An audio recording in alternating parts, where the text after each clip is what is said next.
Have you ever wondered if your marketing could be more effective, not to mention less expensive and time consuming? There are a few common but critical mistakes that many small businesses make when it comes to marketing. You can put a lot of time, effort, and money into marketing your business. But if you get just one of these wrong, your whole marketing plan can be derailed. We'll discuss these 7 mistakes and how to easily fix them so you remove any barriers to turning prospects into happy clients. I'm here today with Brooke Patterson of Vandermedia. I want to welcome Brooke, and I'm so excited to have you here today to talk about these because I want to know what mistakes I'm making so I can fix them and have a better marketing message. So thank you so much. I'm just going to give you the floor, tell us who you are, and then go and teach us, girl. All right. Sounds good. Sounds good. So I'm Brooke Patterson. I am CEO of Vandermedia Design and Marketing. And we're a marketing and branding firm in San Diego that specializes in small businesses and sports organizations. So that's a quick summary of us. I'll actually show you a little slide of just a kind of a picture of what we do, some of our visual stuff here. And today we're going to be talking about the 7 most common marketing mistakes that small businesses make. It's things that we see time and time again that are pretty easy to fix and can really set you off on the right path in your marketing. So that's the key, is that these are not real difficult things. You know, these are things that you can do on your own or with a little bit of help if you need some. So let's just dive in. We've got a lot to go over here. So we're going to start with what I think is actually the most difficult one, which is branding. So marketing mistake number 1, branding blunders. And the first one is your branding is inconsistent. So what we see a lot of times is small business owners will have one look on their website and a different look on, marketing materials and different look on social media. And that really does confuse people. I mean, it's okay to have different campaigns that have different looks a little bit, but it all should have some overriding, consistency between one another. So just having your logo being the same is not enough. You want to have the same colors most of the time. So really try and keep your branding consistent. And one thing you'll kind of probably hear me say a couple times about this is that what you want to remember is people are looking for reasons not to do business with you. And that we're all that way. We're all looking for something that throws us off a little bit and says, no, I don't want to spend my money here. I'm not sure about this. And inconsistent branding is one of those number 1 things that's going to throw people off. So that's a one thing to keep in mind every time you're creating something new. Don't create something totally brand new every single time. And it's similar when we talk about your brand being confusing, number 2. If your branding is a little bit confusing, it probably makes total sense to you. But if it confuses people a little bit, then, you're really going to have some trouble there. So, and this is one thing I love about you, Linda, is you always have people do this exercise where you tell people what you do, maybe 17, 40 seconds, in a very short period of time, and then ask them, what is it that you do? So you can do this exercise with, friends or family, anyone who you want to just get some feedback from, and ask them what it is that you do after you explain it. And you'd be surprised how often people don't come back with what you think they're going to come back with. They come back with what they heard, and sometimes that's not exactly what you do. So, and how are they going to refer you out to people, for one thing, if they're not exactly sure what you do? And especially service providers, that can be really difficult. So you want to be able to summarize what it is that you do in a way that's really not confusing to anyone. So I suggest going through that exercise. It's a really good exercise to do. Number 3 is your brand is about you.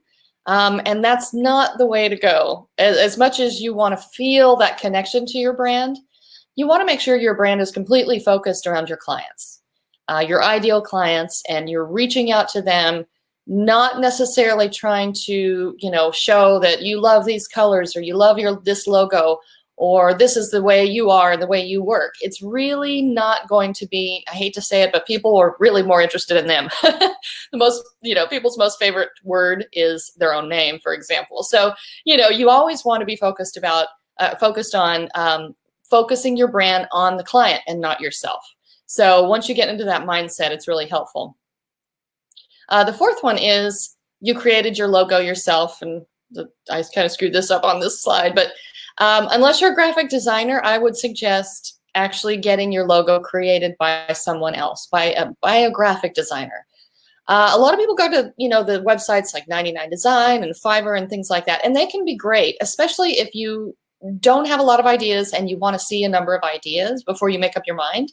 So sometimes it's a really good way to start to go with those companies. But what you want to know and be really careful with is that a lot of the times what they're going to come back with is clip art.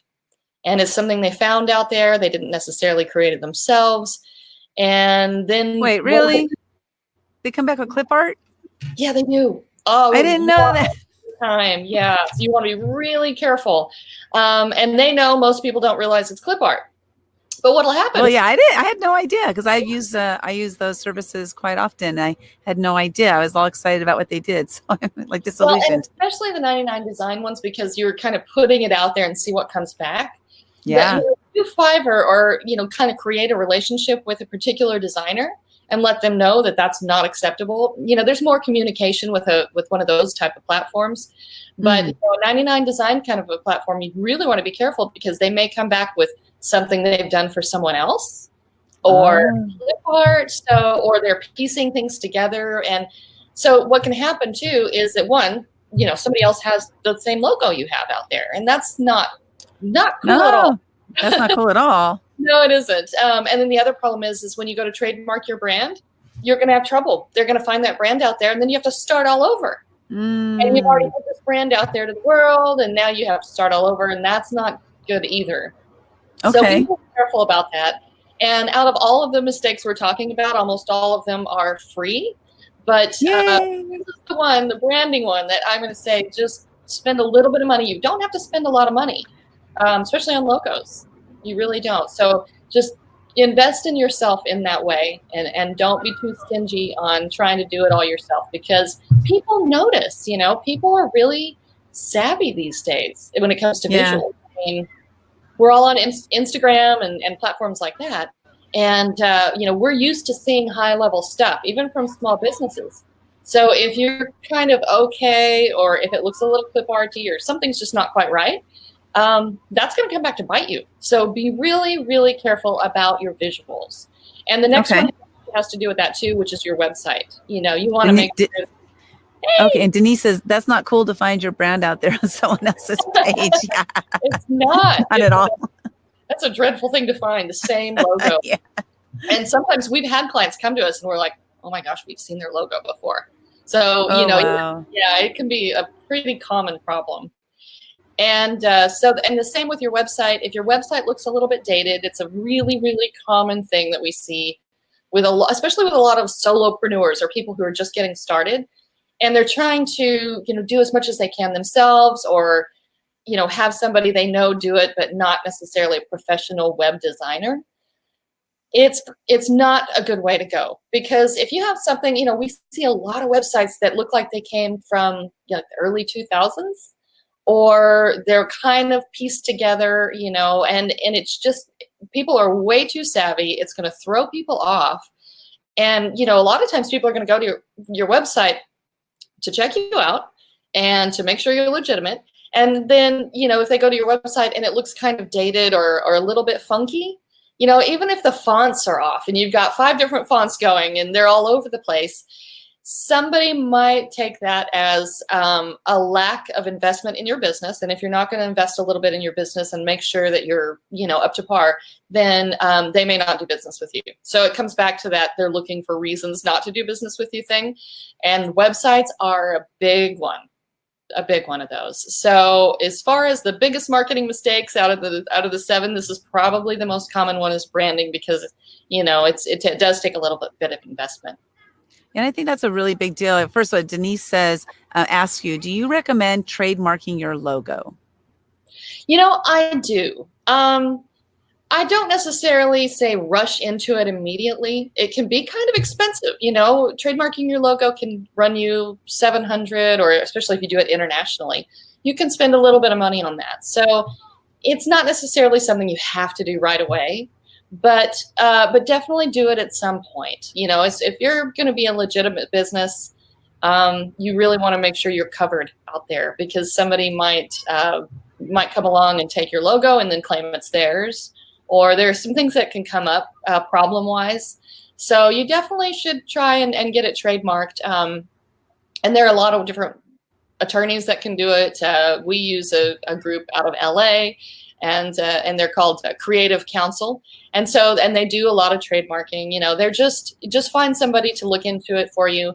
But it's not something that has to be done immediately. You can take a year or two before you really need to worry too much about that, because it is. And I love the thing you said, basically like legitimacy, right? If you want to have a legitimate business, because it's not, and that's one thing that branding does for you, is it helps to legitimize your business. Sometimes it's perception that will legitimize your business.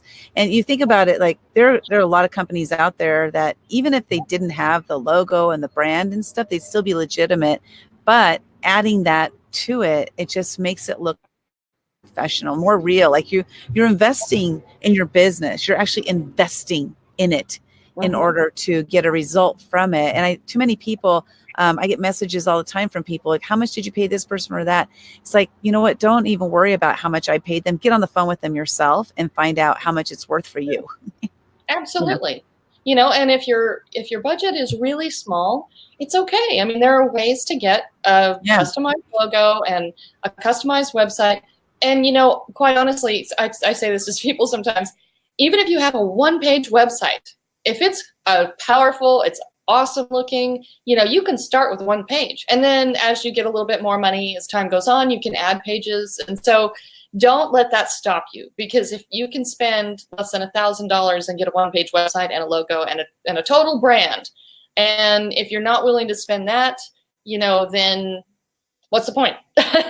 You know, you have to spend a little bit to start a business. That's just the way it is. Yeah. So you can't do it all on your own, unless you're a graphic designer or a web designer, in which case go for it. But otherwise, most people aren't, then, you know, do spend a little bit. Simple truths. Simple truths. Yeah, simple, but a little painful, but it's true. Yeah. On this slide, I actually put together a couple of logos that I find really bad, just kind of for fun, but also just to give you an idea. The top left one here is the University of California one. A lot of us have seen if you're in California, and that's a great logo. It's a little busy, but it's great. But the blue and yellow one right next to it, I don't know what they were thinking. They tried to put this out there for some particular campaign or some reason, and then they took it off quite quickly because, as you can see, it's pretty darn bad. So that's just a bad example. The one on the right here, the top, is the London 2012 Olympics. I don't know if some of you may remember this, and it was kind of all over Twitter, and people were freaking out about it because it's so bad. And that actually says 2012, believe it or not, if you kind of look at it. But it's awkward. It's not pleasing to the eye. And then I put this Detail Doctor, which, you know, they may be a great company, but to me, if you're detailing somebody's car and you've got that, it makes you look like there's no detail. There's no detail. So that sort of doesn't work, you know. And then this last one at the bottom here, I just thought it was kind of funny. If you look at it really close, I don't know what they were thinking, because it's holding their private parts. That house is holding its private parts. Exactly. It's kind of funky. So, you know, even though you may have the greatest intentions, you know, get a couple people to review it just in case they see something that you didn't see the first time. And Denise says, this is great information. I love our logo and brand and would hate to find it somewhere else. Yeah. Oh, yeah. The Detail Doctor doesn't have any details. No details. Sorry, guys. That's pretty bad. So number two, marketing mistake number two. Number two is not focusing on the customer. So you want to know, who are your ideal clients?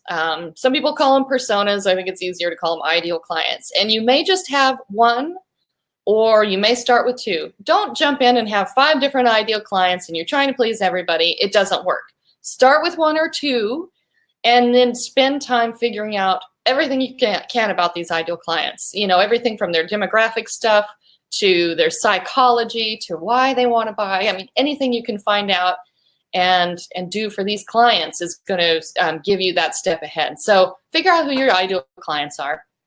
And the next one's really important, which is what keeps them up at night. And this is especially important for service providers, because if you can take their biggest pain point, which is what keeps them up at night, what is a problem for them, and then solve that problem, then that's great. You're on the right track with your marketing and with your business in general.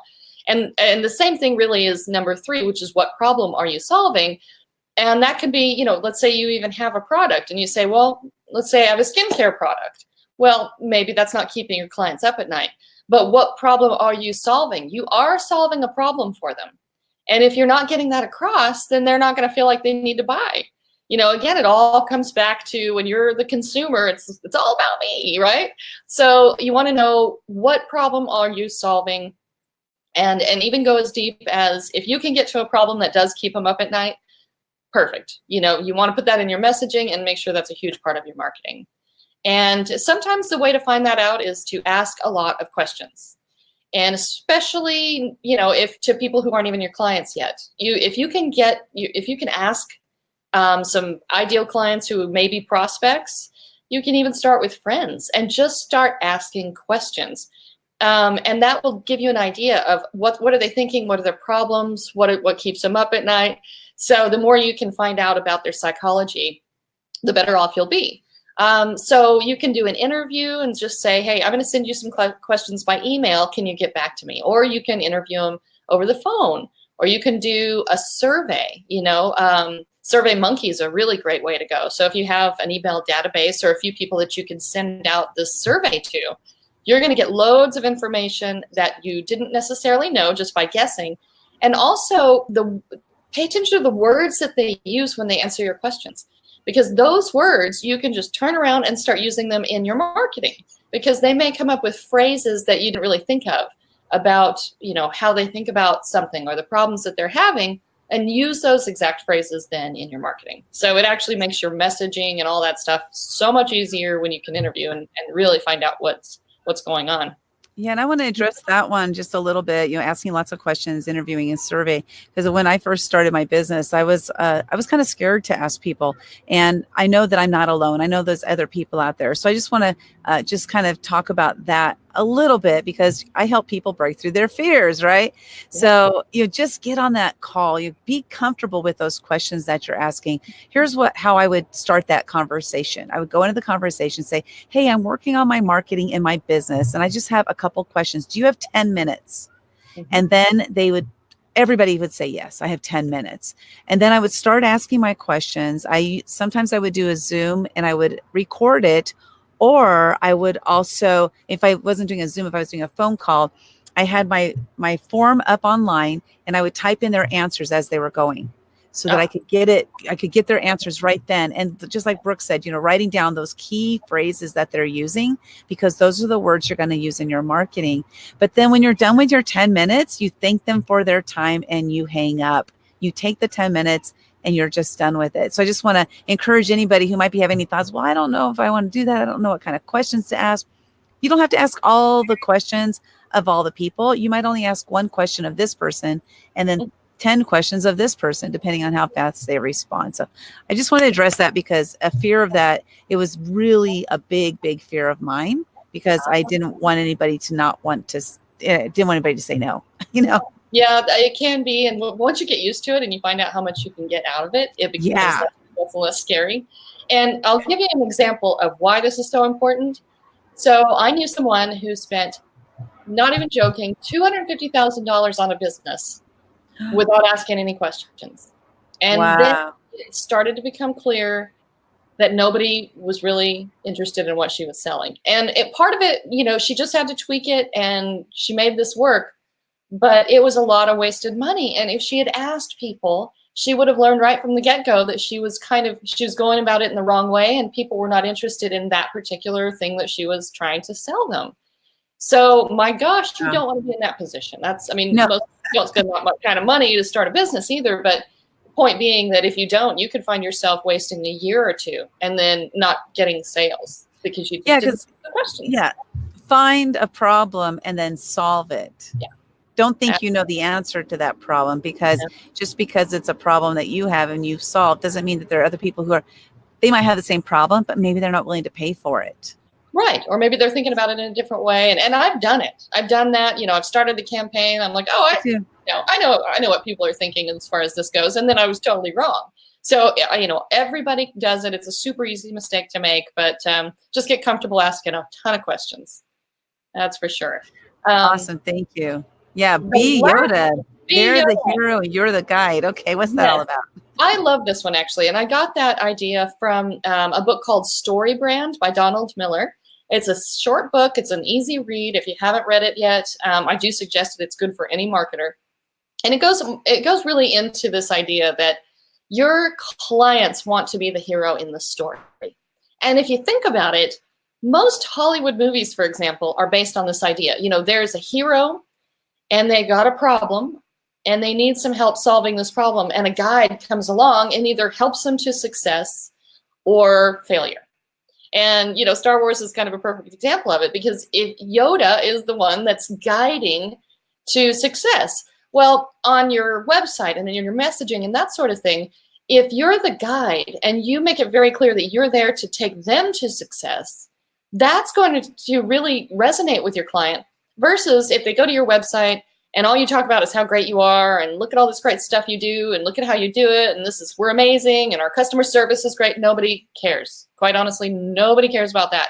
You want to talk about them and make them the hero and make them feel like you are going to prop them up and make them successful in whatever it is. And that, again, can be a product. But once you get into that mindset of being the guide, and, you know, it's why if you can always just think of yourself, be the Yoda, you're going to have a lot more success in your marketing. So it's just an easy thing for me to, you know, an easy way for me to remember that. So again, that book is Story Brand if you want to check it out. Awesome. Thank you. This is just a worksheet I'd like to show about the ideal client process, and, you know, spend a couple of hours in their brain and go through it, and don't just put, you know, give them a name. Are they married? Do they have kids? Where do they live? Sure. But then also go into, you know, sources of information. Where do they get their information? What's keeping them up at night? What are their goals and values in life? And it may not seem like it has anything to do with your business, but the more you know about that, the more comfortable you get with the client. And it's going to change the way you speak to them. Even once you do get them on the phone, it's, you know, besides your website messaging and all of that, it's going to change the way you actually talk to them. So it's, and I love this, like the ideal client is because the ideal as opposed to a target market to me are two different things, because the ideal client to me is a person that I actually want to work with. Yes, I can send a target out to people and hit people that are not going to be like, I live to work with driven women, action takers, right? Entrepreneurs who are driven. Now, if there's somebody who just has a lot of excuses as to why they never do anything and never accomplish anything, that's not my ideal client. My ideal client is the one who, like, maybe they're just a little bit distracted, or maybe they aren't really sure what they need to do. Maybe they have a fear or something, but once they get the tools and the tricks and tips or whatever, they take action. That's my ideal client. This was really important for me. This one chart that you put together, you know, I filled it out, and I want to thank you so much for it. Is there a way people can get a copy of that? You know, I can make that available if they want. Go to the website, Vandermedia.com, and send me a message, and I can just send it to you. And we also have, if you go to the website, we've got a logo and branding questionnaire, and it actually does go through some of these things. So you can, you know, sign up for it on the website as well. So a couple ways you can get that. But the point is I like how you put that too. One thing about doing this is that it will also tell you pretty quickly who you don't want to work with. And that's as important as who you do want to work with. Because we're the same way. I mean, one of our ideal client traits is being a decision maker. Yeah. And especially when you're doing logos for people, if I have a client who says, I want this, and then they change their mind, and no, maybe this, and how about this now? I mean, I'm sorry, but that is not an ideal client for us. We want decision makers and people who are sure, not, you know, they don't have to be exactly sure about what they want, but wishy-washiness is a trait that we don't like to work with. And so this is definitely one of those things you can start spotting the people that, you know, you're like, okay, back away. Not That's funny you said that, because Denise says, you know, this ideal client worksheet is perfect. And I were just talking about this morning, and I actually said to her, I don't want people who are wishy-washy. So that was interesting. True. Yeah. But sometimes you spot them and you're like, well, thanks for your time, but I'm not going to spend any more of my time trying to get you to become a client, because in the end, that's not the person that you want to have clients that when the phone rings and it's them, you want to answer the phone. You know, you don't want the client to be like, oh no, so-and-so's calling, you know? Yeah. So And it's part of it interesting too. because it's nothing against those other people, because there are people who want to work with people like that, or don't mind working with people like that. For me, it feels like a cog in the wheel when I have somebody that's just, because they're taking a lot of my time and energy that I could be helping other people who actually are going to take the action, decisive action, and just go, right? That's who I want to work with. Exactly. Yeah. So Okay. So anyway, just so they take can go to vandermedia.com, send you a message, and you'll get them that worksheet, right? Yes, absolutely. And I've got one more worksheet too here that I'll show you in a few minutes. Okay. Just Perfect. and I can do. So marketing mistake Marketing mistake number number three 3. is yep, and it's sort of similar in a way, but it's about ignoring. And so a lot of you may have heard the term customer journey. It's kind of like trendy marketing jargon.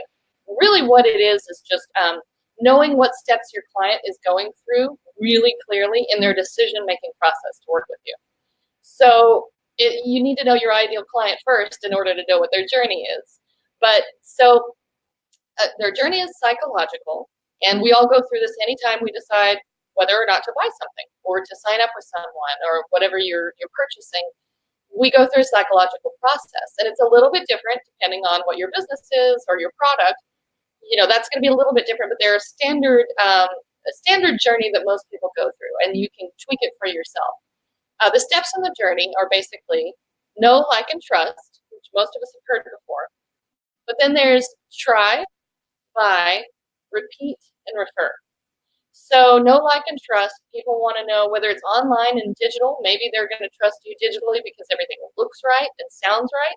Or maybe if they actually meet you and then they get to know, like, and trust you, and then they'll purchase from you. But that's a really critical step. Now, the know, like, and trust can be done quickly sometimes, like you do a speaking engagement or a video or a webinar, and they can kind of get a good sense of who you are or what your product is pretty quickly. So they can move through the know, like, and trust stage quickly sometimes, but know that if it's online, it's going to take a little bit longer. So you may need to be putting out content, blogs, you know, email newsletters if you got a database, whatever it is to get them to know exactly who you are and start to like and actually trust you.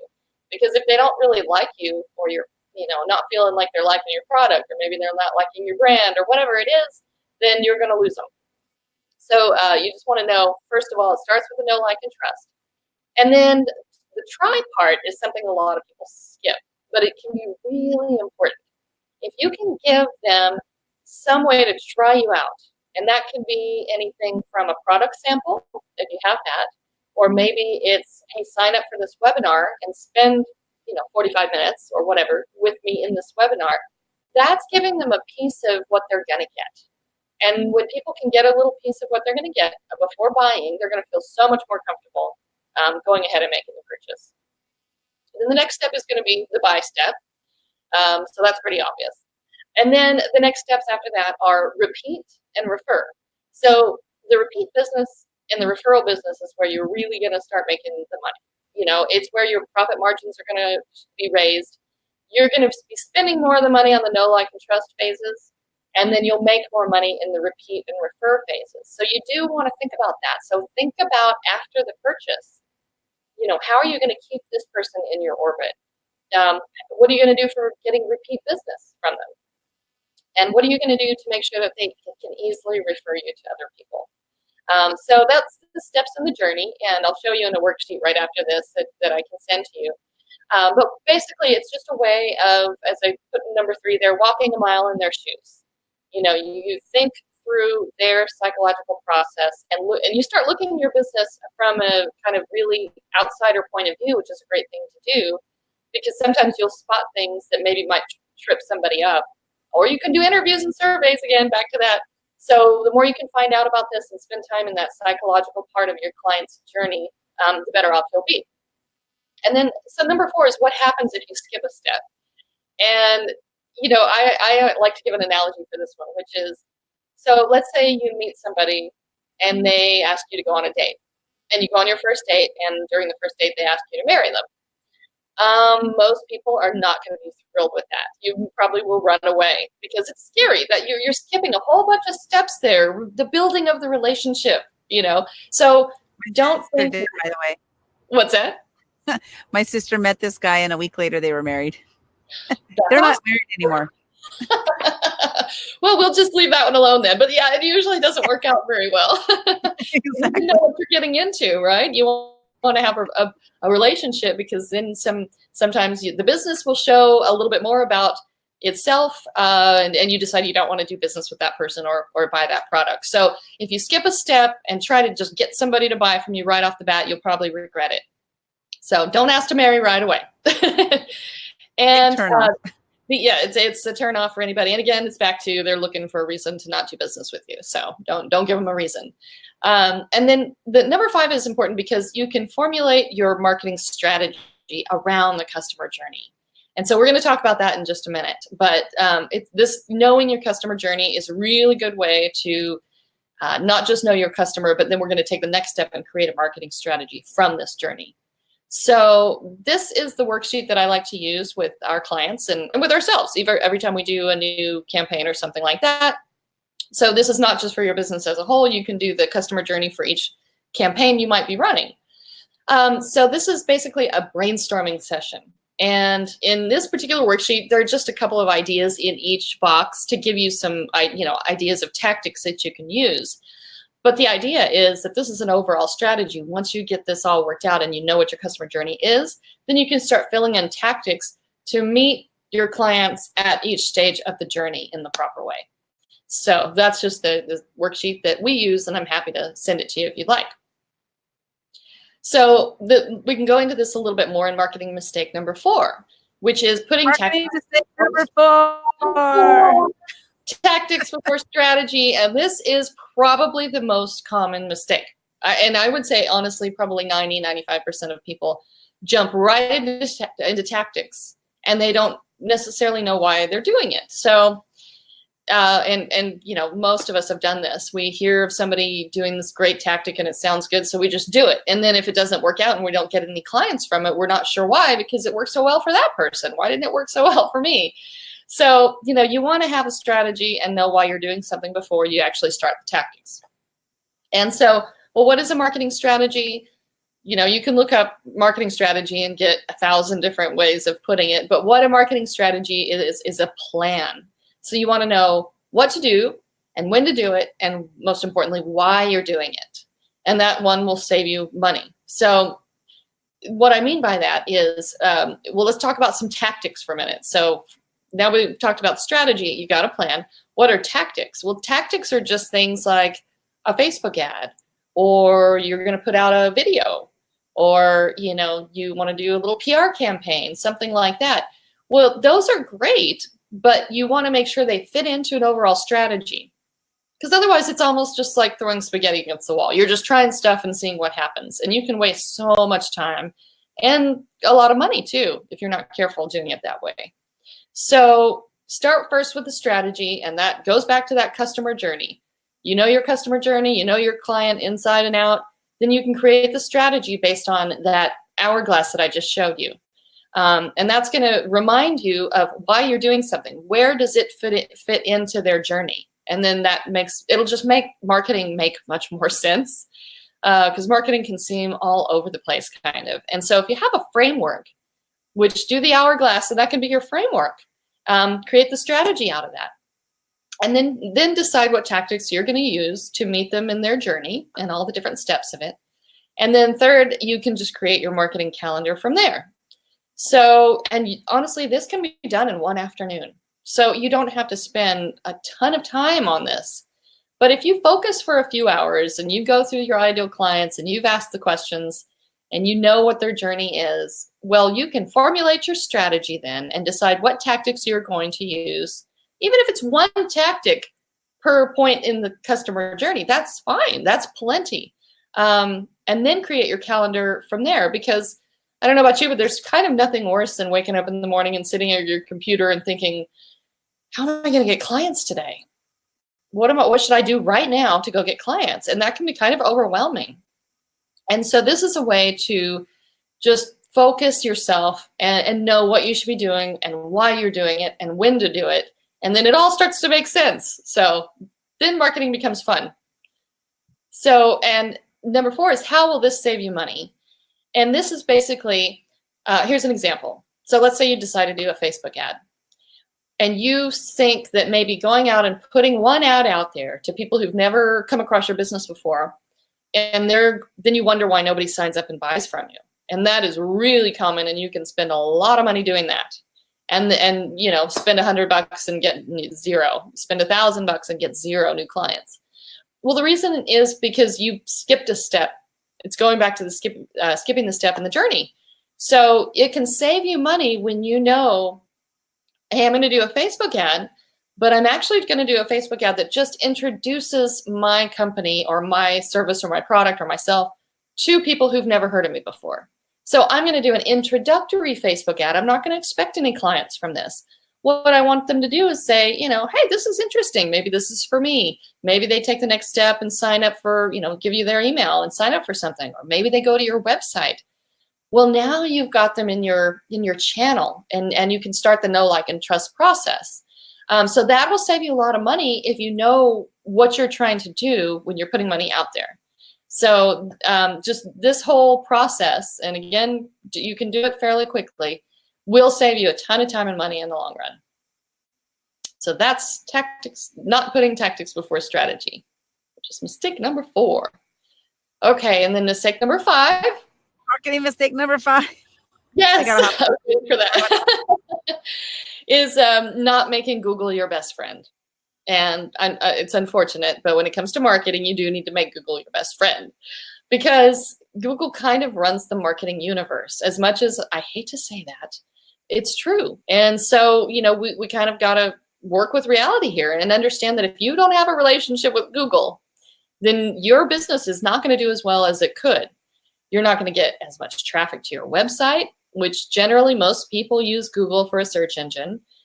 So it'll send you, you know, you'll be on maybe page 10. Well, nobody goes to page 10 on Google. They're going to pick, you know, in the first page, you know, mostly the first page, maybe page 2 if you're lucky.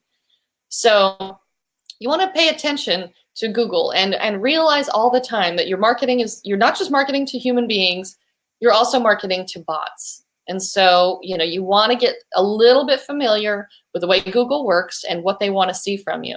So number 2 is an example of this. And this is a GMB, Google My Business. And it is so critical now. Everybody needs to, it's free, but everybody needs to have a Google My Business account, basically. I signed up for it after you recommended it to us, and it's very easy to sign up for. I'm still waiting for something to come in the mail, like to prove that I'm a real business. But after that, I guess I'll be up there. I'm excited to see what happens after that. So yeah, exactly. And it takes a little while because they want to know that you're a legitimate business, and which is a good point there, right? Because then you know that those who are on Google My Business are legitimate companies. Exactly. Yeah, they're a real deal. And so, and you probably have seen Google My Business without actually realizing that that's what you're looking at. So if you go to Google and you search for something, and then on page 1, a lot of times you'll see the business, and you'll see a little map and where they're located, and below that you'll see their hours and some reviews, hopefully if they have reviews, and you can actually get a lot of detail from that. But definitely open up an account for that, go through the verification process, and then what it will do is it's almost like an introductory website. People will go there and see that you're legitimate, you popped up, you have a location, and then they'll go to your website. So it's not a replacement for a website, unless they already are ready to buy from you. That's great, but it's almost like a second website. So the more you can put into there, the better. You can even answer questions, like frequently asked questions that people might have about your business, which is kind of awesome. So fill it out as much as you can, and then start sending people to do their reviews there. You can get a link in there and then send a client that link to do a review, and then it goes right on Google My Business. So if somebody looks you up online, they automatically see reviews. And even if you have 1 5-star review, hey, guess what? You see 5 stars pop up. So it's pretty powerful. And so that's one example of learning how Google wants you to do business and then following that. And then number 3 is a similar thing, which is installing Google Analytics onto your website. which is a little bit more technical, but really it's more about just having a little bit of patience and going through the steps, because they do give you instructions on how to sign up for Google Analytics, which is basically you have a Google dashboard then. And Google Analytics becomes a little bit fascinating, really, because you can get so much information about your business that you didn't even necessarily know to ask. You can spend a lot of time in there, and it'll evaluate your traffic for you. So you can find out where people are coming from. Are they coming from social media to your website? Are they coming from a blog post to your website?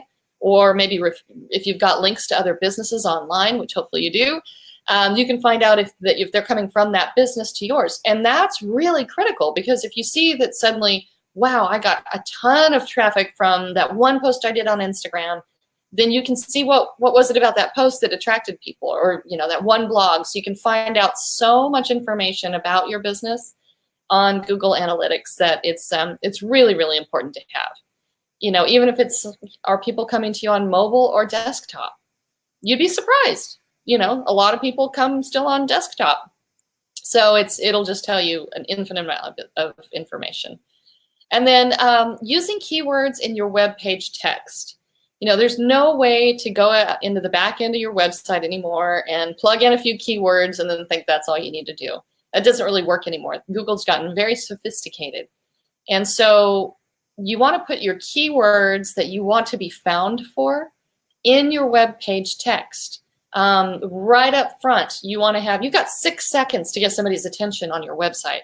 So right up front, it better be pretty clear what it is that you do. Don't make people scroll way down and read through everything. Right up front, if you can do that, then Google, one, knows what you do. And then clients will also know what you do, and it becomes much clearer. But when you use keywords in your text in a conversational way, don't stuff the keywords in. That doesn't work anymore either. Don't stuff the keywords in. Just make sure that the keywords are in there in the way that you want to be found. So let's say you're a marketing agency in Carlsbad, California. You want to make sure that that's in the text. So if somebody Googles that, it'll come up in search, and Google says, oh, thank you very much. I know who to present here. And so you don't want to stuff words in and make it sound funky, because if it doesn't come off as conversational, you will actually get penalized by Google. And that's number 5. Don't try and game Google. They're really smart, and they know how to do their algorithms. And their algorithms change almost daily. And so they're very sophisticated. And so just be very real with your text and put your keywords in there in key places, but don't overdo it. So these are the kind of things that the more you know about Google, the more you know, without being a web developer or a web person at all, you're going to know more about your own business, where traffic's coming from, and how to do your marketing. And so it's really, really important. So that's mistake number 5, is not getting Google to be your best friend. Okay, mine is almost updated. I just took a look at it. So it's getting there. Nice. Good. Yeah. Yeah. No, this is interesting, because Denise said she had all this for one of her businesses, but she didn't know how to analyze the information. And I think that's a key there, right? Is learning how to analyze and utilize the tools that are out there. Yep, exactly. And if you're not sure about some of the things that you find, say on Google Analytics, you can search, and Google wants you to use it. They want you to understand it. And so they'll make it so that you can learn about it pretty easily. So, if there's some portion that there's a chart in there that you may not understand exactly, and you may not need to know every single little detail because there's a lot of information, but get the point of the main dashboard that they put up there.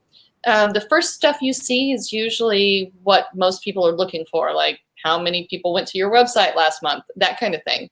And so when you just kind of start getting a familiarity with that, it becomes easier, and you can then just glance at it and go, oh my gosh, look, our traffic went up so much from last month. Let's see why. And then you can go further into it. So you can spend hours and hours once you kind of start learning the basics of it. But it's definitely worth it. So. Cool. Oh, this is an example. Here's an example. Okay, cool. Yeah, of a GMB. So, you're probably familiar with this when you're looking for a business. This is what you'll see, a little information. You've got your, 5 stars and your map. So it's that's just a visual example of Marketing mistake number 6. Number 6. So this one is about not knowing where your clients are. So, a lot of people will try to go and do some marketing tactic without really understanding where their clients are hanging out. And maybe that's because they didn't spend enough time doing the ideal client research. And so let's say that you hang out a lot on Facebook, but you're looking for millennials, for example. Well, millennials aren't on Facebook anymore. Not so much. They're on Instagram. And so, or some other platform, and then they switch around all the time, but you want to know where they are and not just where you're comfortable and familiar. So, know your ideal client and then start to learn exactly where can you find those people. That can be, and make a list. You can start brainstorming, but make a list of where they're hanging out. That can be what conferences do they go to? Where are they hanging out online? Are they going to certain blog posts or podcasts or that sort of thing? Maybe you can get on that podcast. Maybe they read certain publications. What magazines are they looking at, or whatever it might be. Where are they? Where are they spending their time? And then you can go there and meet them there, and that's going to really shorten your marketing process up a lot. So, and you can incorporate this list into your overall strategy. And that comes back to the hourglass we were talking about. So if you know in your customer journey that there's this conference that a lot of your clients or prospects go to every year, well, then maybe you should be at that conference and add that into your calendar, add that into your budget. And maybe it's a matter of just going and networking at that conference. But maybe you might consider being a sponsor of that conference, and then you get a booth. And then you can really start interacting with people. And so that visual, that personal interaction is one of the fastest ways to get clients. So, if you make a list, figure out where they're hanging out, and then go there, whether it's in person or digitally, that's really going to be super helpful. So it also helps you to decide what content to create to meet them where they're hanging out. So if you know that a lot of your clients are, go to Huffington Post, okay, well, maybe you can try to create some content and get it onto Huffington Post. So, that's just one example, but figure out where they're spending their time. If they're on Instagram a lot, then go to Instagram and make sure that you're creating content that's specific for that platform and for that particular campaign for that exact client. So it's just really important. If you're just kind of going out there and going, oh, I know where they are. I'm sure everybody's on Facebook. I'll just do Facebook. Well, that may not be true. Not everybody's on Facebook. Or maybe you go, well, everybody does Google Ads. I'll just do a Google ad. Well, that may not be true either. So yes, people are definitely searching online for things, but maybe that's not where they're looking to purchase. So, go to where they actually are. And the only way you're going to find that out is by doing those interviews and surveys and research. So that was mistake number 6. And we're moving on to mistake number 7, which is the last one. And wait a minute, mistake number 7. Number 7 is a big one, but it's not asking for reviews enough. So, most of us know we need to have some reviews. And some reviews is a lot better than no reviews, that's for sure. But the more you can ask for good reviews, one. I'm going to address fear again, okay? Because I know that I had fear. I addressed the fear things that I had fear about. It doesn't mean that anybody else does, but I'm sure I'm not alone. I had fear of asking people because I thought, well, shoot, what if they don't say anything good? That was my fear. Sure. And I realized that the majority of the people I've worked with have had great experiences with me. So I was always, whenever somebody did actually put a review out there for me, always amazed and excited with that review. So go ask for those reviews. Do it. And if you if you automate your process and say, okay, when somebody buys from me and they're happy about the purchase, right then when they're feeling good, that's when to ask for a review. If you wait a while and then they've moved on and they kind of are like, oh yeah, that's right, I did work with you at some point or something like that, that's not the best time to ask for reviews. You can still do it. But if you do it right at a certain point every time and you get into the habit of that, then that's going to become part of your process and you'll get a lot more reviews. So not long after the buy is when I usually suggest getting that question out there and asking for a review. So it's just really easy once you start doing it. And then you can use it in a ton of different ways. So for example, well, let's start with number one, which is what is social proof? Social proof is why we do reviews.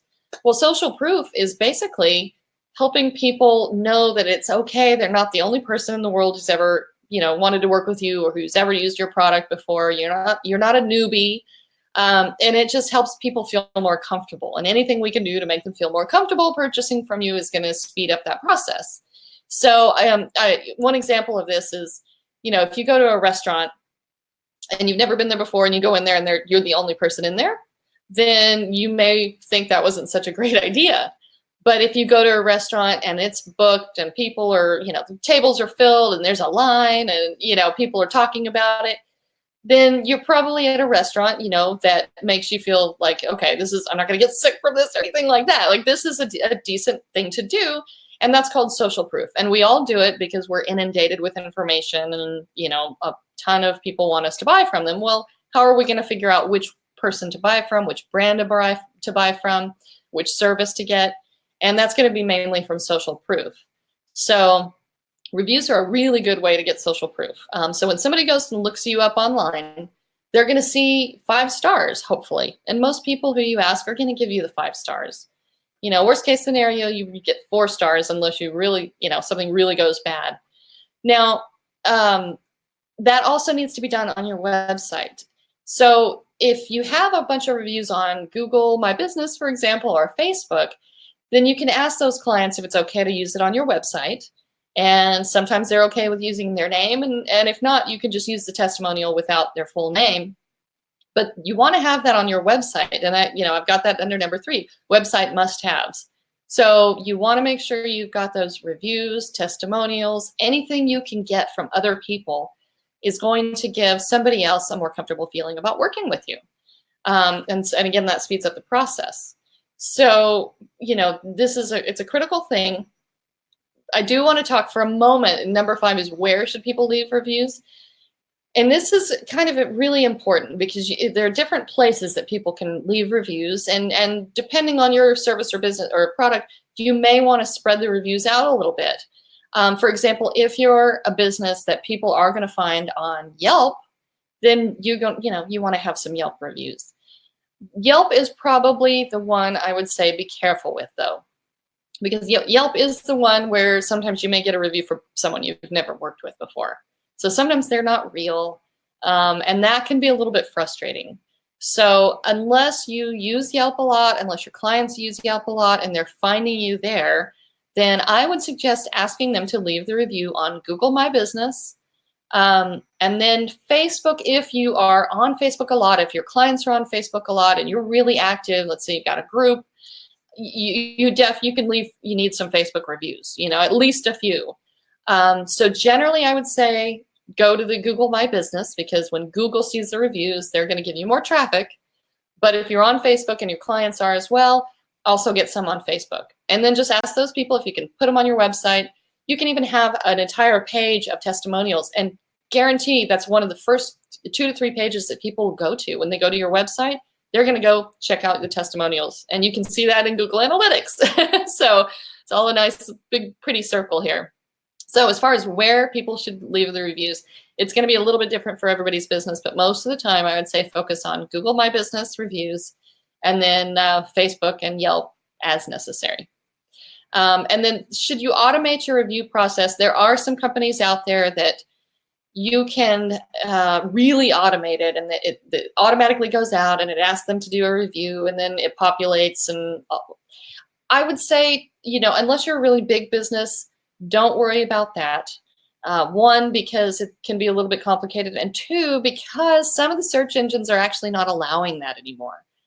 It can be gamed a little bit, and so anything that can be gamed is something that they'll stay away from. So you don't want to put a lot of time and money into this, automated review process unless you're a big company with a big budget, because it actually might undercut you with Google a little bit. So be careful with the automation. If you have it in your mind to do it, and you're a small enough company that you and your team can actually just personally ask for the reviews, that's it. You're going to get better reviews. It's more of a personalized experience for them, and they don't feel, like a number. And so they're more likely to give you a better review, a review at all, and then Google actually, find that to be a little bit more legitimate. So that's the thing about reviews, and that's the last mistake and out of the 7 mistakes. So hopefully that's a little bit helpful. And most of these, again, are not, not real difficult to do, just something to keep in mind and the way to think about your marketing. Yeah, interesting. Denise said, I want to call her Diane today. Denise, I'm going to call you Diane today. She said, I had a client give a review on Yelp and Yelp rejected it. Not sure why that happened. Do you have any inkling on why that might have happened? Well, I think they know that they started getting a reputation for having fraudulent reviews, and then they have to spend a lot of time checking the reviews, and it's become kind of a problem for them. And so now they're getting really strict and trying to make sure that people aren't having their employees leave reviews or family members. And so sometimes if you're going to have somebody leave a review on Yelp, you want to make sure that they go into some detail about the actual purchasing experience that they had with you. If they give an example of something that happened between the two of you or your product or service, then they'll take it. But if you just go on and the client says, oh, this is great, I love it, they may not take that because they need to know, well, is this a real review? So they've tightened up the ship a little bit just to make themselves seem a little bit less fraudulent. So if you're going to ask for reviews, make sure to say, please go into detail. Please give an example of something that happened and make it really clear when this happened, and then they'll accept it. But if it's kind of a wishy-washy or, oh, it was great kind of a review, then they may not accept it. Okay, awesome. Brooke, I want to thank you so much. But here we had the book. It's called Building a Story Brand by Donald Miller.